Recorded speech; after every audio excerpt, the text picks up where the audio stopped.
Oi gente, tudo bem? Eu sou o professor Luiz, para quem não me conhece, sou professor de História, beleza? E eu vou dar aqui algumas aulas importantes para vocês hoje, tá? Nós vamos começar a falar sobre História do Brasil, ok? Para o terceiro ano. E assim, a gente costuma dividir a História do Brasil em 3 grandes fases, certo? Algumas delas vocês já conhecem, já viram. Primeira fase, Brasil Colônia, certo? Que vai ali da chegada dos portugueses até a independência do Brasil. A segunda fase é a fase de império, né? O momento em que o Brasil vai ter uma monarquia como forma de governo, que vai desde a independência até 1889, quando a gente tem a proclamação da República. E aí nós temos a terceira e última fase, que é o que os alunos do terceiro ano veem em História do Brasil, que é a parte de República, ok? E é isso que nós vamos ver aqui hoje. Então a gente vai começar os nossos estudos em História do Brasil da parte republicana, que é a terceira e última parte.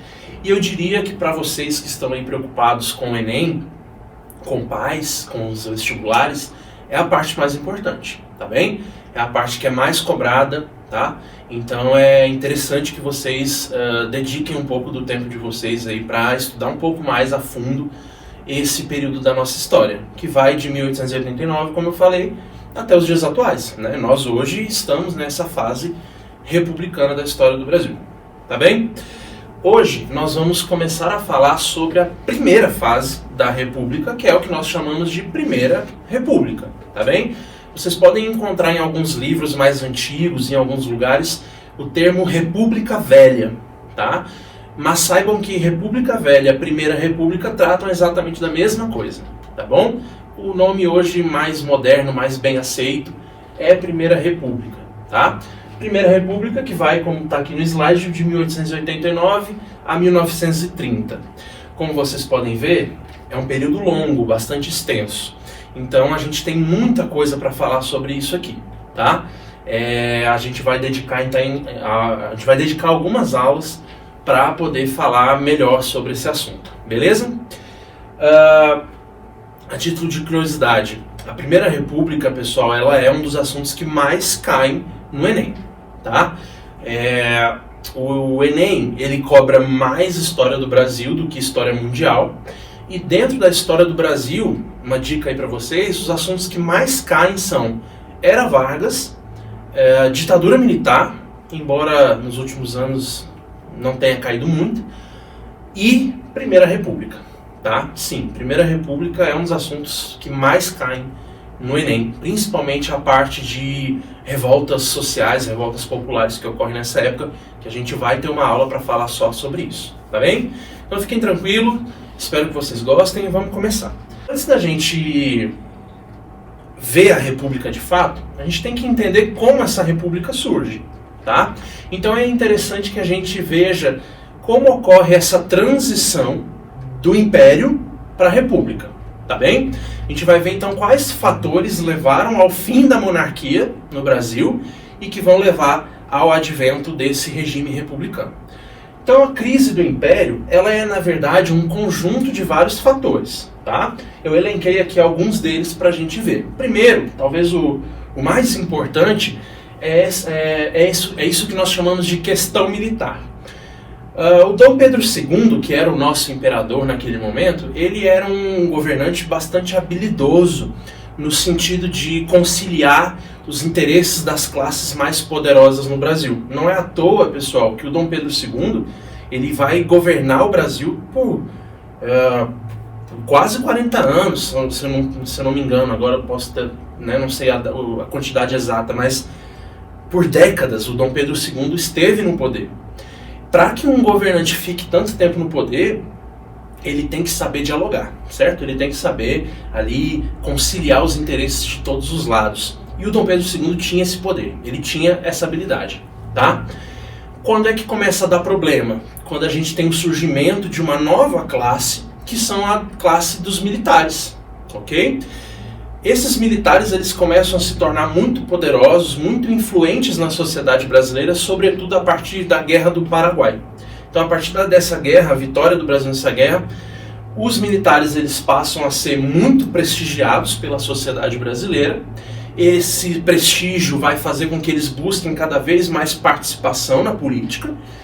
E o Dom Pedro II ele não vai, digamos, entender muito bem isso que está acontecendo, né? O Dom Pedro II acaba deixando esses militares um pouco de lado, e isso faz com que as críticas dentro da ala militar fiquem cada vez maiores contra ao regime do Dom Pedro II, ok? Não é à toa que o governo, a proclamação da República que vai acontecer, ela é encabeçada, ela é liderada por nada mais, nada menos do que os militares. A proclamação da República é um movimento militar na história do Brasil, tá bem? Então não deixem de considerar essa questão para a gente entender a crise do Império. Sem dúvida é a mais importante. Só que a gente tem outras importantes também. A outra também, obviamente, importante será a questão republicana. Naquele momento, como eu disse, né, o Dom Pedro II já estava há muitas décadas governando o Brasil. Dom Pedro II começou jovem, com 15, 16 anos, sendo imperador do Brasil, e governou quase até a sua morte, já bem velhinho, né? E isso acabou associando a imagem do Império a uma ideia de atraso, né? de algo que já está velho, que já está decadente. E essa imagem de antiguidade, né, que o Império passava, começa a gerar muitas críticas no Brasil. Além disso, o Brasil, pessoal, não sei se vocês sabem, o Brasil ele foi praticamente a única monarquia que existia no continente americano inteiro. Então, enquanto todos os outros países vizinhos do Brasil eram governos republicanos desde a sua independência, o Brasil não. O Brasil ele vai criar toma um outro caminho, né, um rumo diferente, que é o caminho da monarquia. Então, começa a surgir nesse momento aí um movimento republicano muito forte, pessoas dentro do Brasil que defendiam o fim da monarquia e que defendiam o advento de um governo republicano, ok? Esses caras vão ganhando cada vez mais força dentro da política brasileira e a partir do momento em que esses republicanos se associam aos militares, eles vão ter as condições necessárias para tirar o imperador, tá bem? Outra questão é a questão abolicionista. Não nos esqueçamos que o Brasil ele foi o último país da América e, quem sabe, até mesmo do mundo, a abolir a escravidão. O período de império da história do Brasil, ele praticamente inteiro, ele é marcado pela presença da mão de obra escrava, ok? Percebam que a essa altura, quando o Brasil é o último país escravocrata ainda do mundo, havia já muita pressão no mundo inteiro pelo fim da escravidão, tá? É importante a gente perceber que escravidão já nessa época já não era algo normal, como era antes, no passado, né? Escravidão já é uma coisa feia, tá? Assim, no cenário internacional. Isso não era algo bem visto. E, como eu disse, o Brasil ainda tinha essa mancha, né, na sua realidade, tá bem? Então, a partir desse momento, a gente tem um grande crescimento de movimentos abolicionistas no Brasil. Pessoas, então, que defendiam o fim da escravidão, ok?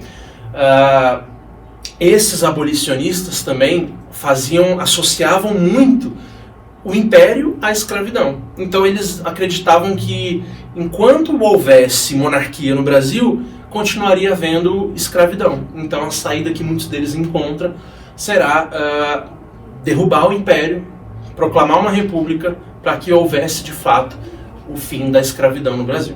Beleza? Então esse é outro fator.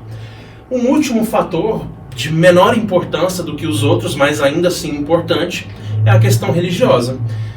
A Igreja Católica, pessoal, ela era submetida ao imperador do Brasil naquela época, tá? Os padres, os sacerdotes da Igreja Católica, eles eram considerados funcionários públicos do imperador no Brasil, tá?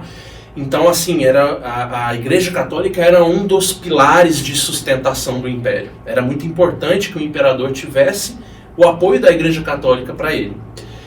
A gente vai ter alguns episódios aí já no final do Império em que esse apoio deixa de existir. A Igreja Católica, então, deixa de apoiar o Dom Pedro II. Vão haver ali alguns conflitos envolvendo a maçonaria. São questões bem interessantes que depois a gente pode falar um pouco com mais detalhes, tá? Mas que geram ali alguns atritos entre a Igreja e o Império, fazendo com que a Igreja, então, se afastasse do Imperador, tá? Então vejam que, na verdade, a questão do fim do Império no Brasil, né, o início da República, ocorre por um conjunto de fatores, ok? Você não pode dizer que foi apenas a questão militar ou apenas a questão abolicionista, e sim a soma de todos esses fatores, beleza?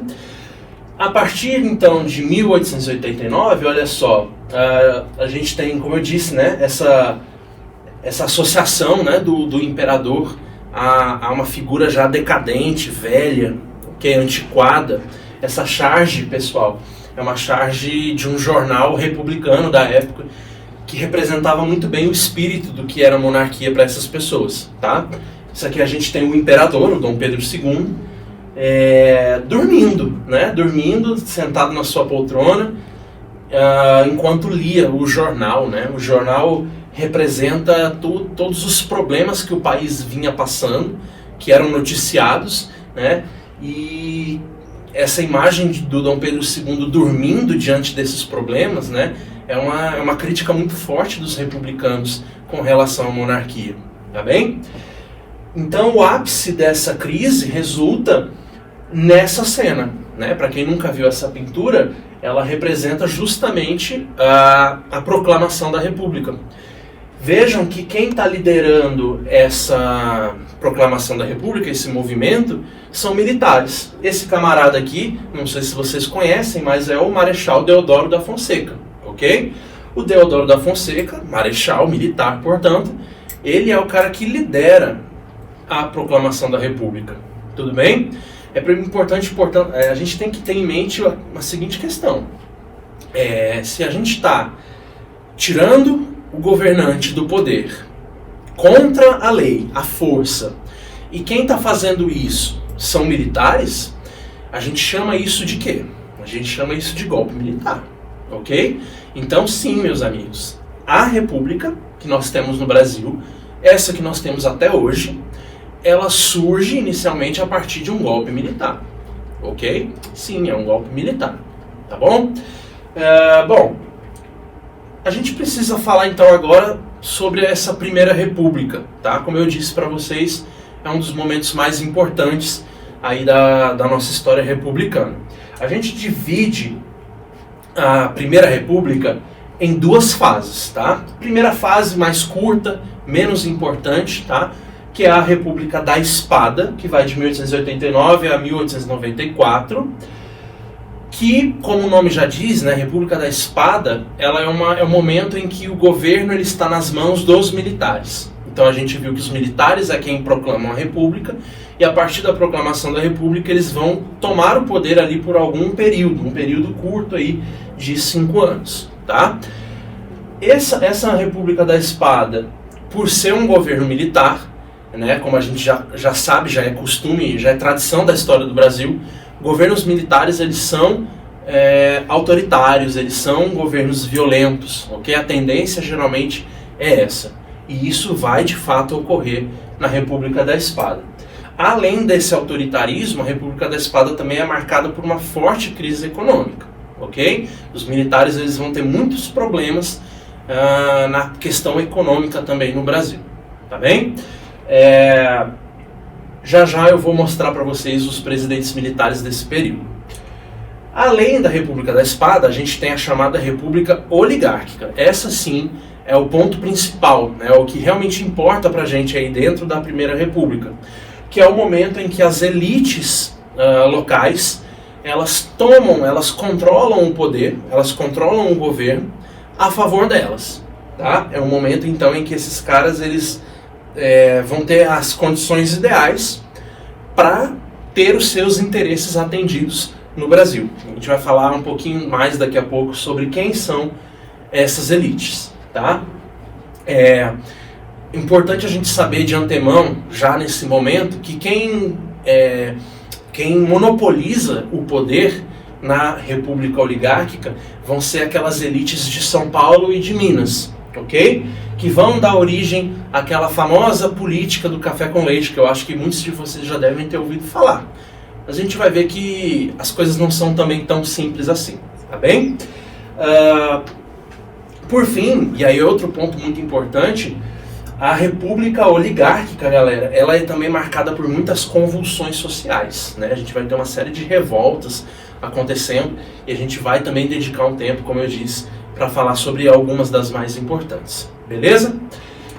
Para a gente terminar, vamos só dar uma olhada em algumas imagens. Olha só, esse aqui é o Deodoro da Fonseca, o Marechal, que vocês já viram na outra imagem, beleza? Ele vai ser não só o proclamador da República, como ele será o primeiro presidente da República, tá bem? O Deodoro, que foi visto muitas vezes como um presidente fraco, que teve muitos problemas, muitas resistências contra o poder dele, tá?